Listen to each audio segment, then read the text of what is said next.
बिस्मिल्लाहिर्रहमानिर्रहीम। अस्सलामुअलैकुम दोस्तों, नई वीडियो में खुश आमदीद। दोस्तों, भारतीय जहाज बार बार कराची में क्यों उतर रहे हैं, अहम तरीन इंकशाफात सामने आ गए हैं।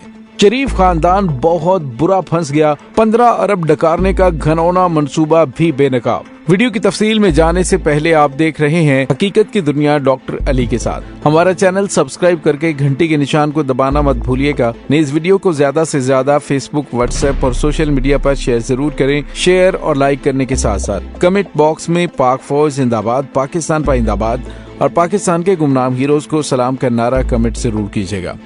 दोस्तों, जब से इस इम्पोर्टेड सरकार ने इक़्तिदार संभाला है, उसके बाद से भारत के साथ घी शक्कर होने की अपनी पुरानी रवायात को जारी रखा गया। मसला कश्मीर को पसे पुश डालते हुए साबिका हुकूमत के एजेंडे को रद्द करते हुए भारत के साथ तिजारत समेत बिजली खरीदने के मुआहदे भी किए गए। लेकिन दोस्तों, यहाँ पे आपको ये बताते चले कि इमरान खान के 3.5 साल के दौरे हुकूमत में एक दिन भी भारत का कोई जहाज फनी खराबी पैदा होने की वजह से कराची या पाकिस्तान के किसी इलाके में नहीं उतरा। हाँ, अलबत्ता एक मरतबा ऐसा जरूर हुआ था कि जब 27 फरवरी 2019 को भारतीय वज़ीर-ए-आज़म ने पाकिस्तान पर सर्जिकल स्ट्राइक करने के लिए अपनी एयरफोर्स के हवाबाज अभिनंदन को पाकिस्तान भेजा ताकि वो पाकिस्तान को मजा चखाए। लेकिन खुदा का करना ये हुआ कि नरेंद्र मोदी का सूरमा पाकिस्तानी शाहीनों के हाथों ऐसा चित हुआ कि अपने जहाज समेत मिट्टी चाटने पर मजबूर हो गया। उसके बाद पाकिस्तानी एयरफोर्स की वो कैद में गया और ये जख्म मोदी और उसका टोला अभी तक नहीं भूला और उसे हर वक्त पाकिस्तान का लगाया हुआ ये कारी जख्म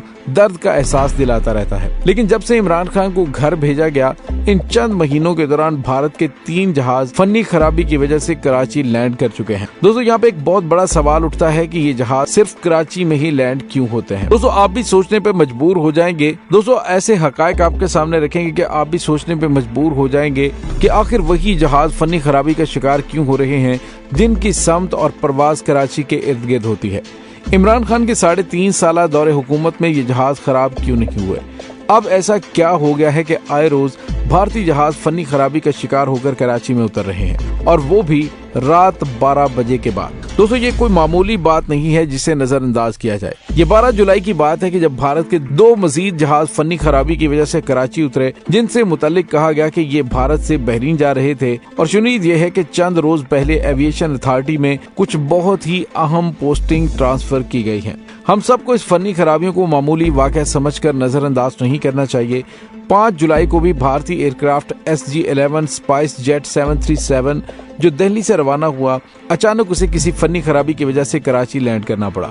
बाद में पता चला कि उस जहाज की फनी खराबी तो दूर ना हो सकी, इसलिए उसमें सवार लोगों के लिए भारत से एक नया जहाज भेजा गया। दोस्तों, लगता यह है कि नरेंद्र मोदी की दोस्ती उन जहाजों की फनी खराबी को ये कहते हुए शय दे रही है कि कोई बात नहीं, अब तो यहाँ पे अपनी ही हुकूमत, अपने ही लोगों की हुकूमत है। दोस्तों, भारतीय हवाई जहाजों की फनी खराबियां तो रही एक तरफ, जनरल रिटायर्ड अमजद शुएब की एक पोस्ट ने मुल्क भर में तशवीश की लहर दौड़ा दी। और वो ये कि शरीफ बरादरान के मुख्तलिफ हुकूमती अदवार में अब तक मुख्तलिफ सरकारी महकमाजात में 232 के करीब आतिशबाजी के वाक़यात हो चुके हैं, जिनमें लाहौर की जिला कचहरी में डिप्टी कमिश्नर दफ्तर और LDA प्लाजा के उस फ्लोर हौलनाक आग भी शामिल है जहाँ बहुत सारा रेवेन्यू तरक्याती रिकॉर्ड जलकर खाकस्तर हुआ। हैरत अंगेज तौर पर उस बदबख्त आग ने 30 से जायद गरीब मुलाजमीन की जानों को भी निगल लिया जो अपने घरों के वाहिद कफील थे, और सिर्फ तरक्याती रिकॉर्ड को ही अपनी लपेट में लिया। अब एक और चिंगारी ने चंद रोज हुए हैं मुल्की खजाने में एक ऐसी आग लगाई है जिसकी तपश मुद्दतों महसूस की जाती रहेगी, क्योंकि इस तपश में अब तक पूरी कौम जल रही है। लेकिन बदकिस्मती से हमारी मेन स्ट्रीम मीडिया का एक मखसूस हिस्सा शायद मसलहतन उस आग पर पर्दा डाले हुए है। सबसे पहले तो ये जान ले कि जिस कौमी असासे को आग लगी है या कुछ रोज कबल जलकर खाकस्तर हो चुका है, उसको लगने वाली आग के शोले कम से कम 25 किलोमीटर दूर से देखे जा सकते थे। दोस्तों, याद रहे कि उस कौमी इदारे को इमरान खान की हुकूमत के प्राइवेटाइजेशन कमीशन ने मुत्तहिदा अरब अमारात को फरोख्त करने का फैसला किया था, और उसके लिए काबीना ने अपने इजलास में बाकायदा मंजूरी भी दी। मुत्तहिदा अरब अमारात की इस कंपनी का वादा था कि वो इससे हासिल होने वाली बिजली को कम कीमत पर हुकूमत पाकिस्तान को फरोख्त करेगी। दोस्तों, सिंध में वाक़ गुदू थर्मल पावर स्टेशन में लगने वाली पावर स्टेशन में आग लगने से पहले पूरी कौम इससे सस्ती तरीन 747 मेगावाट बिजली हासिल कर रही थी।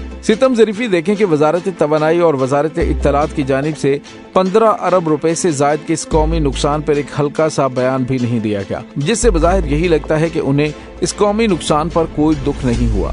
क्योंकि इस तरह प्राइवेट पावर प्लांट की बिजली महंगे तरीन दामों खरीदी जा सकेगी। गुद्दू पावर स्टेशन के खाकसर होने के कौमी साने पर बजाय दुख और अफसोस के सारी मरकजी काबीना इमरान खान पर आर्टिकल 6 लगने का मुद्दा सुनाने में मसरूफ है और वजीर दाखिला जिन्हें इस कौमी नुकसान पर नींद नहीं आनी चाहिए थी, वो भी इमरान खान को गिरफ्तार करने की धमकियां देने में मसरूफ है। गली लुटी तो क्या हुआ, मोहल्ला लुटा तो क्या गम, शहर लुटा तो कैसा दुख, मुल्क लुटा तो रोना कैसा। अपना घर तो सलामत है, अपने और साथियों के खजाने तो भर रहे हैं।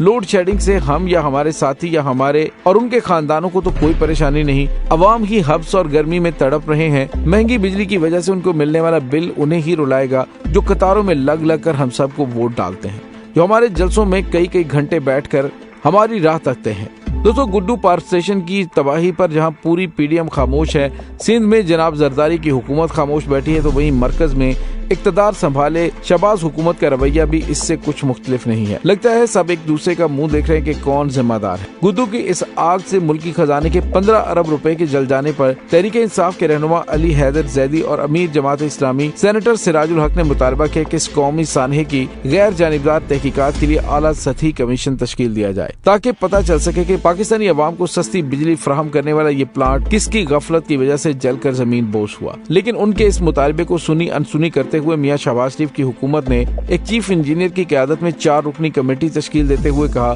कि वो इस आतिशज़दगी के वाक़े की तहकीकात करें। दोस्तों, अब तक कोई ऐसी मिसाल दी जा सकती है तो बता दें कि 15 अरब से जायद कौमी असासा मिट्टी में मिल जाए, कौम की सस्ती तरीन 747 मेगावाट बिजली मुअत्तल हो जाए और उस पर हाई पावर कमीशन की बजाय एक चीफ इंजीनियर की क़यादत में कमेटी तश्कील दे दी जाए। गुमान होने लगा कि कुछ लोग चाहते हैं कि इन 15 अरब रुपयों पर मिट्टी डाल दी जाए, क्योंकि चंद बरस पहले सर्व किए गए ये 15 अरब तो अब जल ही गए हैं और डॉलर की कीमत बढ़ने की वजह से नई मशीनरी और सामान की खरीदारी पर कम से कम 25 अरब रुपए लागत आएगी। तो दोस्तों, आप अंदाजा लगाइए कि शरीफ खानदान की जानिब से इस वक्त पाकिस्तान को किस अंदाज से नुकसान पहुंचाने की कोशिश की जा रही है।